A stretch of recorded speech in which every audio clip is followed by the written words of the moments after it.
My name's Roland from TalentSmith Technology. I have with me today two HR rock stars in Gwen and Philia that have joined me to talk about onboarding and to talk about their onboarding programs. So, introductions, Gwen. Thank you, Roland. It's a privilege to be here. Thank you for the invite. So my name is Gwen Francis. I'm the Chief Human Resources Officer for Twizzler, and I've been with Twizzler now for about 14 months, and I've been on the TalentSmith journey for just over 12 months. Great, Gwen. And Philia. Hi, Roland. My name is Philia. I'm from Discovery. I look after marketing, sales and distribution and other corporate functions. Been with the organization for 9 years, but overall on this journey implementing technology as a solution for onboarding for 18 months. Great, thank you, Philia. So lovely to be here. We've got a fireside conversation around onboarding. And I think just to set the scene, as an organization, TalentSmith Technology and our technology partner, onboarding, have been working hard the last 18 months with a number of businesses and a number of our clients in really looking to solve onboarding. And we see consistently across these clients the complexity of onboarding.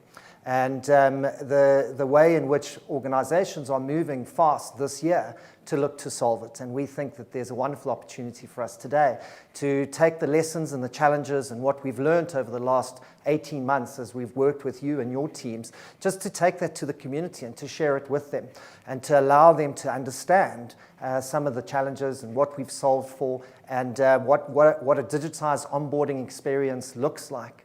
So if I could just ask Gwen, if we can start with you, just to give us an understanding of the onboarding program that you've put in for Twizzler and what that looks like. Yes, Roland. So started Twizzler in September, and we had typically a class-to-class induction program, and meeting the needs of the strategy within the business as well as a young dynamic CEO, we decided to investigate a onboarding program. Went out to market and successfully partnered with onboarder TalentSmith, who blew her hair back, by the way, and still continue to do so. So it's been a really exciting, successful journey so far. That's great, Gwen. So I'm going to come back to you in a second and we'll ask some more specific questions around your onboarding program and just the way in which you've put that together in quite a unique environment. And we'd like to share that with the community. But I think just to get Philia into the conversation sooner than later. So Philia, just if you can just give us a brief snapshot of your onboarding and what you've put in place. Yes, Roland. So, we started this journey with a really low number of resources in the HR space in my area, and just this need to enable onboarding in a way that wasn't dependent on an HR resource per se, but that was also future forward and taking into account the different types of people we have in our workforce. From people who are your top tier or your C-suite to trying to make sure that even just a financial advisor's onboarding experience is succinct and it is aligned. And we partnered with TalentSmith as onboarding was one of the parts of our project. And I think for me, what has just blown me away is just how simple it actually is. We often think that when we are going to digitize something, that there's a whole lot of complexity that came with it. The technology element was actually quite simple. What was complex was trying to structure our own internal onboarding journey.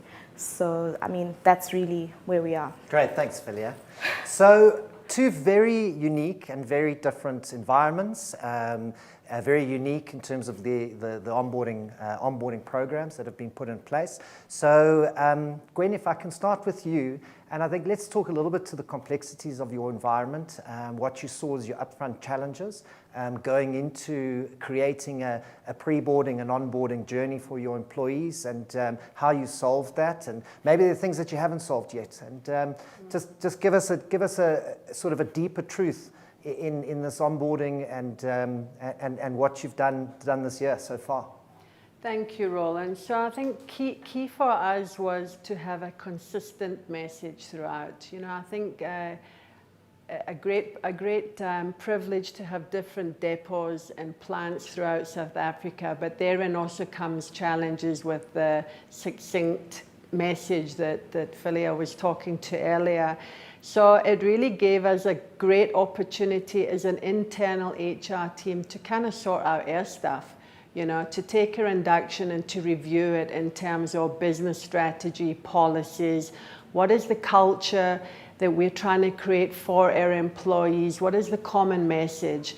So for us, it was a great exercise to clean things up, to make sure what is the message that we want to get out to our new pre-boarders. So with that, you know, obviously we have got different levels within the business. We have, you know, you've got your people that have access to laptops and computers. We've also got a lot of, you know, blue collar workers that don't have access. So it was around how do we manage that challenge. And I mean, the beautiful thing about Onboarder is you can access all of this through your mobile or smartphone. And therein came out the question, well, how do we enable our employees that don't have the funding? So we built things into that process to be able to, you know, support employees with data, that they can actually access it, and to take them through this journey. So that's how we've got through some of those challenges. But one of the real beauties of Onboarders is it's so flexible to needs. So it's not a case where you buy something, put it on the shelf, and it's static. It's constantly open to changes as your business changes, as your needs change within the business. It's a very flexible platform that allows, you know, both HR and the employees to adjust where applicable. Thank you, Gwen. Philia, if I can cross to you. So, you know, just if we can start around the concept of organizational readiness. And so what we've seen in our conversations and analysis of our customer environments, that one of the biggest failures, before we even get to human experience and really being more progressive in this, but one of the biggest failures is around organizational readiness and how you move through a period of time before you join a business, and you really, the messaging falls flat, the experience falls flat as you transition from being a candidate through to being an employee. And one of the biggest critical issues we see consistently is how that initial contact between a candidate and an organization in and around organizational readiness fails significantly, and you really create a disengaged person who's not sure if they've made the right decision. So, you know, just around organizational readiness and your thoughts there and how you've looked to solve that within your onboarding. I think often we spend all of our effort on trying to find the right candidate, and all the focus goes into that recruitment process. And now we've wowed the candidate, and then we kind of just drop them, until we meet them on their first day. It's very important that while a candidate may have all the requisites that are required for a role, they need to be integrated into their new environment. And this is often where we fall short as businesses. From our perspective, we realized that setting you up for success had a direct impact on revenue generation in your first 3 months. So I think this is really where the focus needs to be. And I would almost say that yes, onboarding once you've started is extremely important, but connecting the new employee to the organization and to their leader before they join reduces anxiety on both of their parts, but also makes them innately ready for the journey ahead.